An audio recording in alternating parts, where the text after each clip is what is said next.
Selengkapnya saya akan membahasnya bersama Direktur Penyuluhan Pelayanan dan juga Hubungan Masyarakat Ditjen Pajak, Hestu Yoga Saksama. Selamat pagi, Pak Yoga. Selamat pagi, Mbak.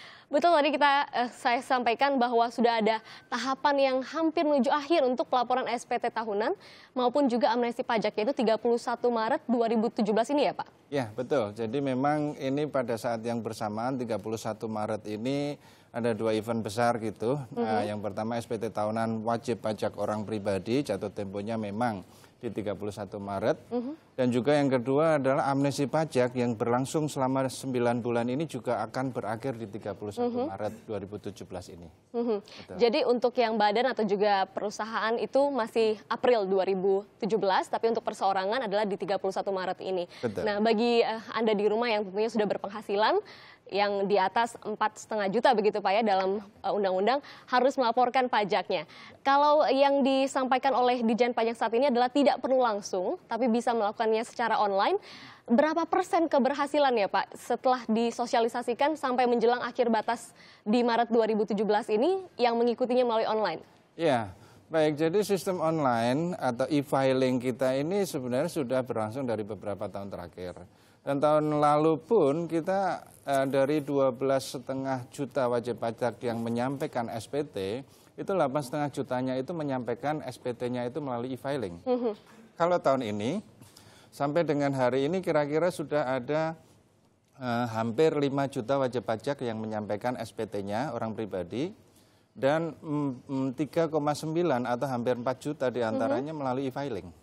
Dan ini sejauh ini lancar-lancar semuanya, mudah-mudahan sampai dengan akhir periode nanti 31 Maret semuanya bisa berjalan dengan baik untuk e-filing ini. Dan sementara bagi semua pemirsa termasuk juga masyarakat yang belum mengetahui seperti apa sebenarnya pelaporan melalui website ini bisa dilakukan, kita punya beberapa langkah-langkah yang diambil juga dari website Ditjen Pajak. Kita lihat langkah-langkahnya. Yang pertama, nah ini adalah langkah-langkahnya saudara.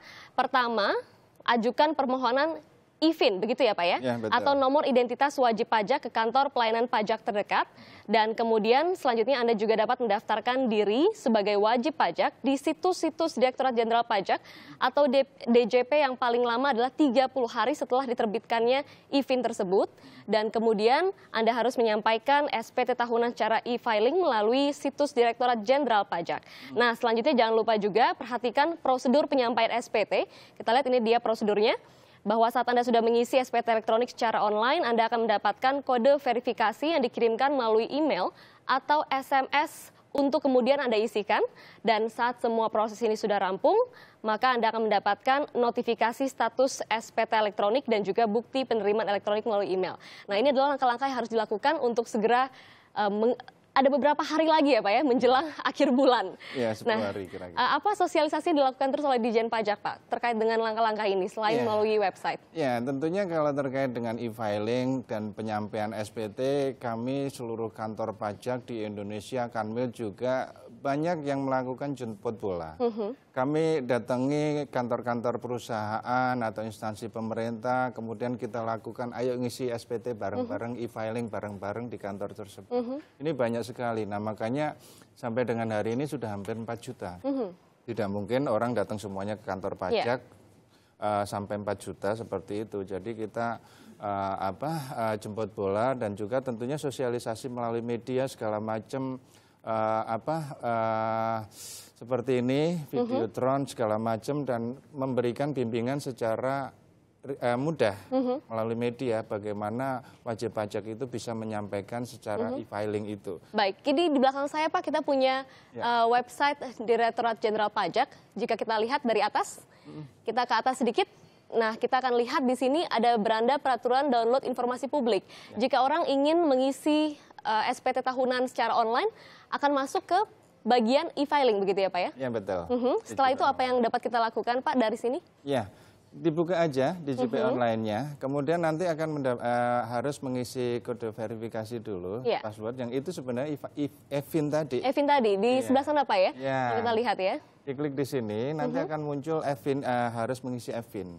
Pertama tadi Mbak udah jelasin bagaimana memperoleh EVIN. Kalau untuk memperoleh EVIN itu memang harus datang ke kantor pajak atau ke helpdesk yang ada untuk meminta e-fin cukup dengan membawa kartu NPWP. Baik, coba kita tes Pak ya dengan mengklik iSPT atau SPT elektronik ini, dan kemudian kita akan masuk ke formulir begitu ya. Nah ini ada sedikit kendala jaringan, kita kembali dulu ke beranda.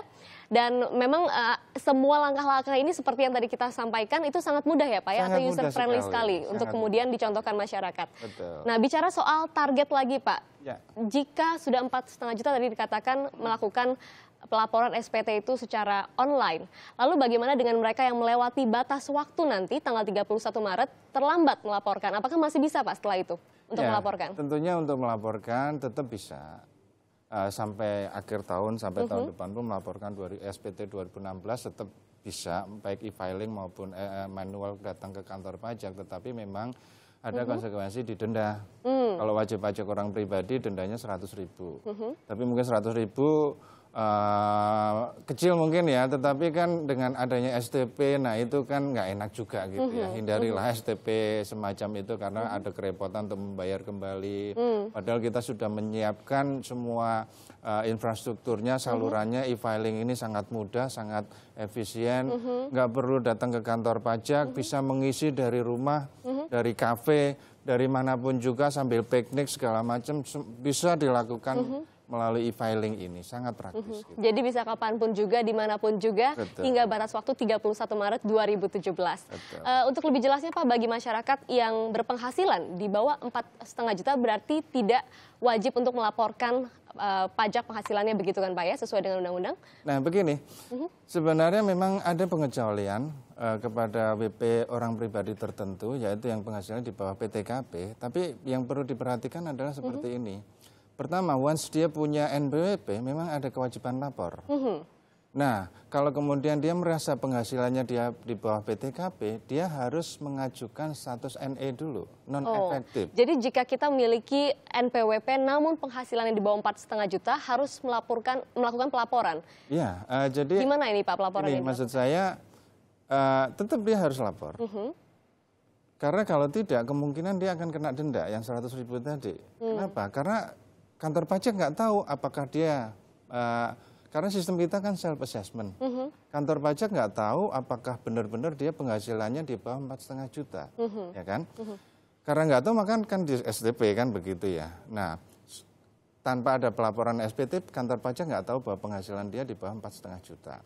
Nah, untuk menghindari itu, walaupun sebenarnya bisa saja dia tidak harus menyampaikan SPT, kami sarankan tetap lapor SPT karena sangat praktis tadi e-filing. Kecuali dia melalui proses dulu mengajukan status NE non-efektif atau dicabut NPWP-nya.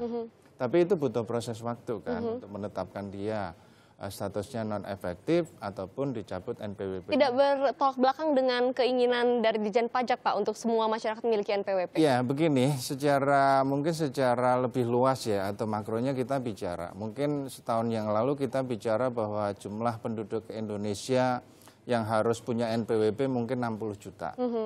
Yang penghasilannya di bawah PTKP. Tapi waktu itu PTKP-nya kan sekitar 3 juta. Tahun lalu PTKP itu dinaikkan menjadi 4,5 juta.